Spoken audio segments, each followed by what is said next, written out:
Y vamos a empezar a desarrollar esta información que no solamente tiene repercusión aquí a nivel local, sino por supuesto a nivel de los Estados Unidos y por qué no a nivel sudamericano, porque estamos hablando de una persona sumamente importante para la justicia norteamericana, porque existen elementos suficientes para sostener que la persona detenida ayer en Ciudad del Este, Qasem Mohammad Hijazi, es un lavador de activos. Pero para contextualizar, vayamos a este reporte, a este dossier del Departamento del Tesoro norteamericano. Y fíjense lo que dicen las autoridades.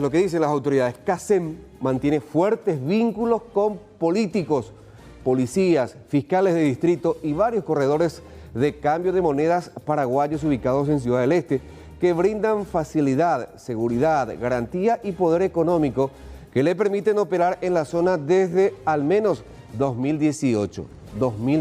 Después les contamos detalles. ¿Qué es lo que se tiene en contra de esta persona? Escuchas telefónicas, por supuesto, uno de los elementos que se tiene en contra de Qasem Mohammad Khalil. Tenemos que hablar también de Liz Paola Doldán González. La conocen en Estados Unidos como Doldán, así, simplemente. Una de las asociadas de Qasem, dice este dossier del Departamento del Tesoro norteamericano, Liz Paola Doldán González, también fue identificada como una intermediaria que trabaja con envíos desde los Estados Unidos. Los intermediarios pagan sobornos a los trabajadores portuarios, despachantes y funcionarios de aduanas paraguayas. Vamos a la última parte de este dossier, donde van a ver ustedes y después empezamos a desarrollar. En julio del 2019, como parte de la operación llamada telefónica, que fue ejecutada debido a una denuncia de tributación, Doldán y su red fueron blanco de la Fiscalía Anticorrupción de Paraguay. Ustedes recuerdan que se hicieron 15 operativos, 15 allanamientos, 11 en Ciudad del Este, 4 aquí en la ciudad de Asunción, en el Departamento Central puntualmente. Ahora, ¿qué pasó con todas las personas procesadas, imputadas junto a Liz Paola Doldán González? Y vamos a este primer documento que mostramos, porque el 29 de octubre del 2020, en la causa Liz Paola Florinda Doldán González y otros sobre lavado de dinero, se hizo la audiencia preliminar. Tome nota, la fecha, 29 de octubre del 2020. Y pasamos a detallar qué es lo que dijo la Fiscalía en esta audiencia preliminar, qué es lo que solicitó. La Subsecretaría de Estado de Tributación estableció como impuesto adeudado por la empresa Mobilzone International, que es representada o que es propietaria la señora Liz Paola Doldán, de 61.800.000 guaraníes.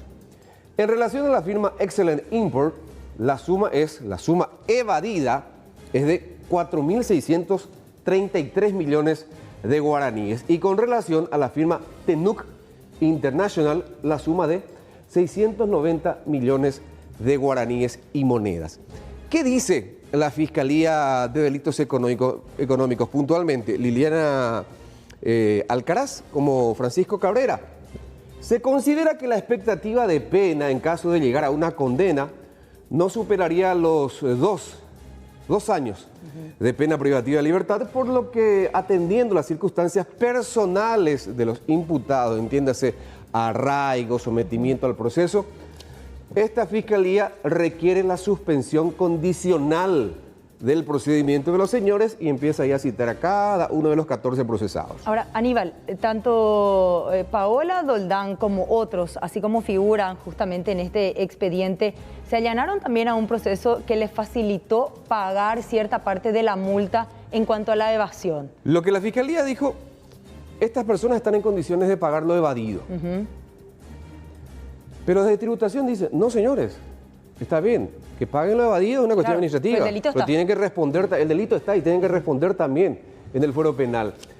En consecuencia, el juez José del Mas, el 29 de octubre, en total desacuerdo le dice: no, señores, a los fiscales le dice, este juzgado, José del Mas, considera que en la presente causa existirían elementos que constituirán ciertamente el tipo penal de lavado de dinero, asociación criminal y contrabando. Según el juez, con los elementos que se tienen en la carpeta del expediente, se configuran estos tipos penales. Perfecto.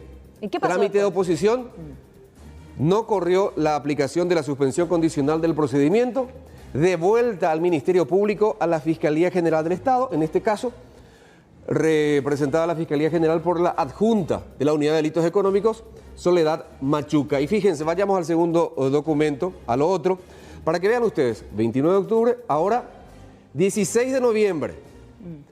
María Soledad Machuca Vidal, fiscal adjunta de la Unidad de Delitos Económicos, para que sepan ustedes quién es la que termina firmando Un mes este después, documento pedido de sobreseimiento provisional para las 14 personas. Vayamos avanzando y vean ustedes, van a ver lo que dice en su exposición, en su análisis jurídico, la adjunta de delitos económicos. Analizados los elementos de convicción colectados a fin de adecuar la conducta de los imputados a los tipos penales de contrabando, asociación criminal y lavado de dinero, esta representación fiscal considera que, si bien existen indicios comprometedores sobre la comisión del hecho punible investigado y la participación de los imputados, estos resultan insuficientes para sustentar responsablemente una conclusión definitiva. O sea, no estamos en condiciones de acusar a estas personas por estos tres tipos penales. En consecuencia, solicitamos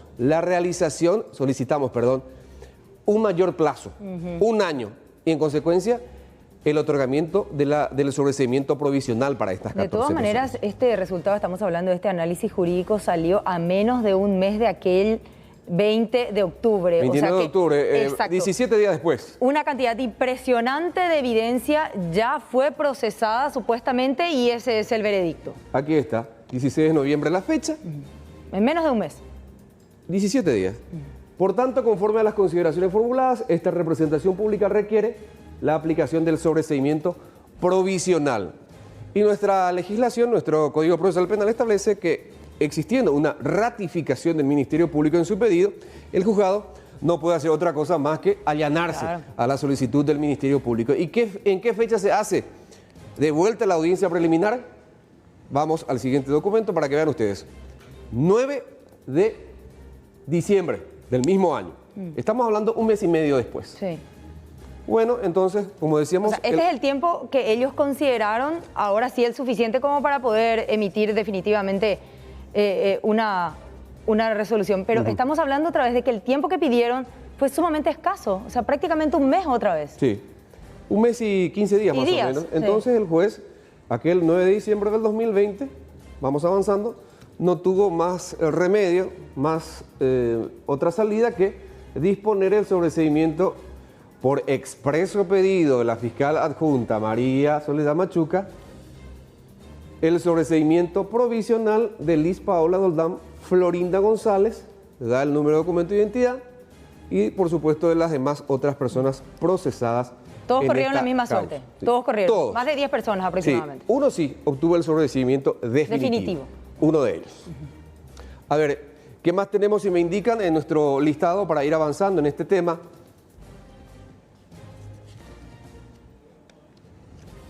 Bueno, vamos a escuchar lo que decía, por ejemplo, el viceministro de Tributación, Óscar Orué, para quien dijo que el contrabando existió para la Secretaría de Estado de Tributación y que el pago de lo evadido, como ya explicábamos, no exime a los procesados de un castigo penal. Por fin habíamos detectado el esquema que se traía, se ingresaba a celulares en frío, como se dice, ¿verdad? Sin pagar impuestos en la aduana. Entonces fue un proceso muy importante desde el punto de vista tributario y también aduanero, ¿verdad? Especialmente porque si nosotros teníamos registrado desde Estados Unidos una cantidad de productos y la mitad ingresaba aquí, ¿verdad? Evidentemente el ingreso era a través presumiblemente de contrabando, ¿verdad? Entiendo que eso no se pudo demostrar en el proceso penal, pero para nosotros es muy importante que se haya desmantelado esa red en su momento. Hay que ver ahí la cuestión penal, cómo se abordó, ¿verdad? O sea, porque hay que tener en cuenta de que el pago del impuesto evadido no corrige la el delito. El pago del impuesto evadido no corrige el delito, no exime la responsabilidad penal. Ahora vamos a hablar de Qasem Mohammad Hijazi, quien ya en el 2004 fuera detenido, procesado por delitos tales como lavado de dinero, asociación criminal. En aquel entonces, y al decir de los propios fiscales de aquel entonces, literal, 24 camiones, volquetes, utilizaron para llevar toda la documentación incautada y, por supuesto, la principal atención de los investigadores, tanto locales como de la DEA, del FBI, e incluso vinieron otros 12 agentes. Eso fue desde Ciudad del Este a Asunción. Claro, en el 2004 estamos hablando. No pasó absolutamente nada. Y le prestaron mucha atención a una notebook. Incluso hicieron copia de aquella computadora a los investigadores norteamericanos. Y en aquel entonces el fiscal adjunto era Hugo Velázquez. Inicialmente las investigaciones estuvieron a cargo de Juan Carlos Duarte, como así también de Adolfo Marín, y el adjunto Hugo Velázquez. Sin embargo, esta persona fue, a pesar de todo ese cúmulo de documentos, fíjense ustedes, 24 camiones, pero literal, lo dijeron no solamente uno de ellos, sino todos los entrevistados dijeron que sí. 24 camiones de documentos llevaron del lugar allanado en aquel entonces, y a pesar de todo ese cúmulo de evidencias, el hombre fue sobreseído por un tribunal de sentencia. Lo que decía Hugo Velázquez, quien recordaba aquel proceso 17 años después. Era tan importante este trabajo que habíamos hecho nosotros desde el Ministerio Público, desde la Fiscalía, que posteriormente vinieron 12 funcionarios del FBI a investigar y a estudiar todas las documentaciones que nosotros teníamos, inclusive llevando ellos copias de todas esas documentaciones, e inclusive vinieron fiscales de los Estados Unidos, en donde yo tuve que hacer mi declaración jurada sobre la cadena de custodia de esos documentos en el hipotético caso que la justicia americana me llevaría como testigo de toda esta investigación que habíamos hecho. Yo lo que después ocurrió ya no puedo expresar, ¿verdad? Pero sí, en ese momento nos sorprendió de que hayan en el Poder Judicial, el Tribunal de Sentencia haya dictaminado que no había las documentaciones pertinentes o no había los elementos suficientes de prueba, cuando nosotros, por tener esas documentaciones y esos elementos de prueba, habíamos elevado a juicio oral y público.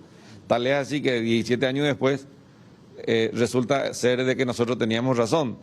Ahora, la motivación que tuvo el tribunal, el Poder Judicial, para blanquearle a ellos, eso ya escapa a nuestra responsabilidad. Adolfo Marín fue uno de los fiscales en aquella causa, y hasta ahora el hoy abogado particular, digamos, está en el sector privado, no se entiende, no se explica cómo el tribunal de sentencia de aquel entonces pudo haber sobreseído a esta persona. Sin duda alguna, sin duda alguna.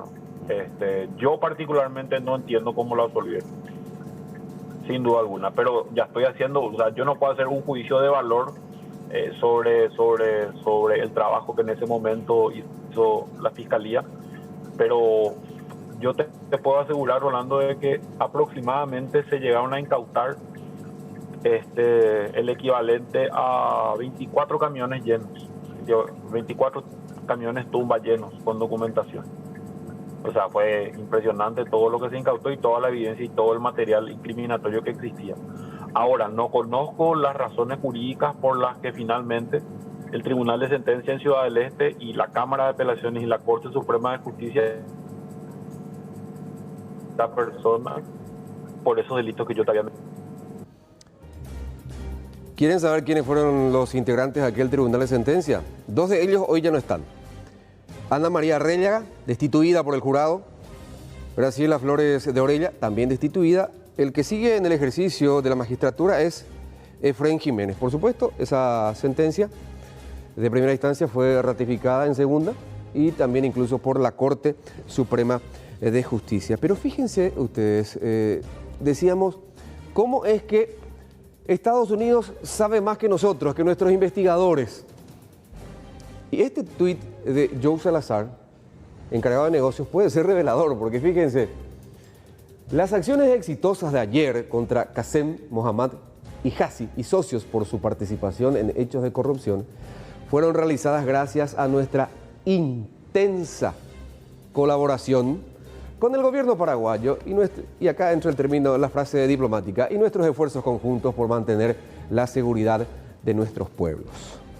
Bueno, pero intensa colaboración la de ellos. En realidad, si éramos nosotros los que los investigábamos, nosotros no tuvimos ningún resultado hacia esa investigación. Nada. Y más todavía en el caso de la joven, de la señora Liz Paola Doldán. Sí. Más todavía. Sí. Porque incluso el Departamento del Tesoro dice que hay una vinculación entre ella y... No, de hecho que dice Qasem. Fuerte vinculación. Sí, o sea, tal fuerte cual. Vinculación. No es simplemente un trato ligero y espontáneo, no. Fuerte enlace con políticos, con inclusive autoridades, o sea que evidentemente allí hay mucha prueba, mucha evidencia que los vincula. Y siempre se menciona, incluso la Fiscalía misma mencionó que del 2014 a mayo del 2019, cuando se hizo aquel operativo, Liz Paola Doldán habría movilizado, estuvo involucrada en un esquema de evasión de al menos 678 millones de dólares y la Fiscalía sostiene que no encontró ni encuentra hasta ahora elementos que demuestren que hubo contrabando, evasión de impuestos y lavado de dinero. Ustedes recuerdan, Carlos, Mercedes, cuando estuvimos mencionando que el 9 de diciembre del 2020 el juez José del Mas tuvo que, por ratificación de la Fiscalía, disponer del sobreseimiento provisional. Sí. Desde esa fecha, la Fiscalía tiene un año de tiempo, porque estamos hablando de delitos, para solicitar la reapertura de la causa y realizar numerosas diligencias. Hasta ahora, hasta hoy por lo menos, según me confirmaban en el juzgado, la Fiscalía no solicitó la reapertura de la causa. Y si para el 9 de diciembre próximo no se solicita la reapertura, al día siguiente la defensa de todas estas personas pueden solicitar la extinción y el juzgado indefectiblemente tendrá que otorgarles la extinción y ahí se concretará el sobreseimiento definitivo de todas estas personas sospechadas de una mega evasión. Quiero simplemente rescatar esa partecita, lo decías vos también, a nivel intensa colaboración. Significa que ellos manejaban información privilegiada y que en esa intensa colaboración compartieron con las autoridades sus pares paraguayos en su momento con la pesquisa. Ahora, ¿qué hicimos nosotros como país? ¿Qué hicieron nuestras autoridades? Evidentemente, nada, porque seguían ellos operando hasta que finalmente, bueno, se dio ayer la detención. Yendo a ese punto. Sí, y en relación también a ese tema, ¿en algún momento vamos a conocer los detalles de esa colaboración, esa información, esas evidencias, o eso forma parte de una cláusula de confidencialidad por la colaboración en sí? El 16 de marzo pasado, en Estados Unidos, se ordenó la captura de Qasem Mohammad Hijazi, 16 de marzo. El 24 de agosto, ayer, llegó el pedido preventivo de prisión o de detención preventiva con fines de extradición de este ciudadano brasileño de origen libanés, Qasem Mohammad Hijazi. ¿Y cuáles son los elementos? Hablábamos al inicio de este reporte de escuchas telefónicas. ¿Qué pasó? Y este caso, así como le hicieron a este señor, nos remonta al mismo caso de Cintia Tarragó. ¿Por qué?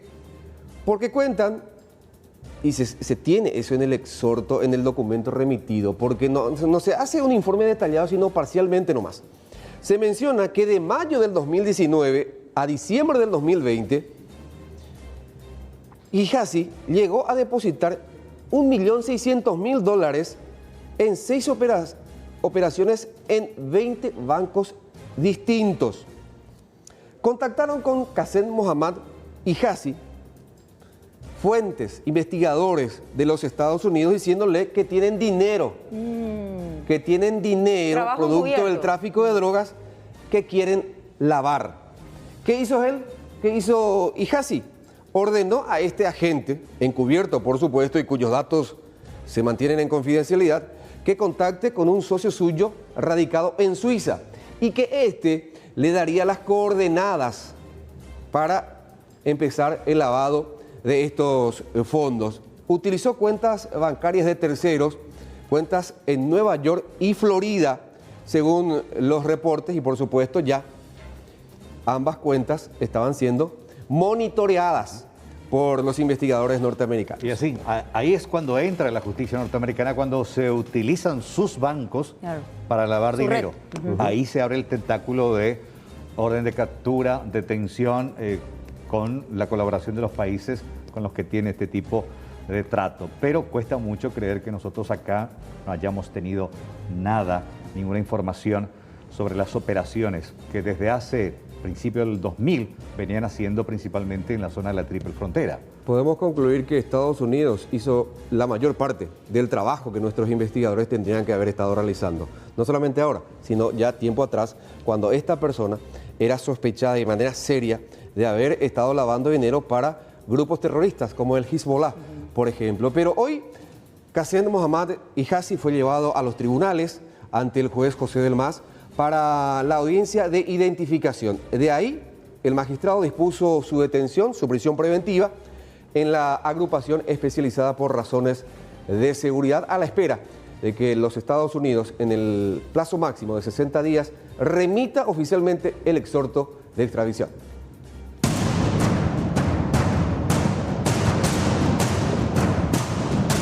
Así lo determinó el juez José Agustín del Mas, luego de la audiencia de identificación de Qasem Mohammad Hijazi, requerido por la justicia americana del Tribunal del Distrito Sur de Nueva York, en donde el mismo no expresó aún su interés por una extradición abreviada. En este caso se decretó, ¿verdad?, la prisión preventiva de este señor.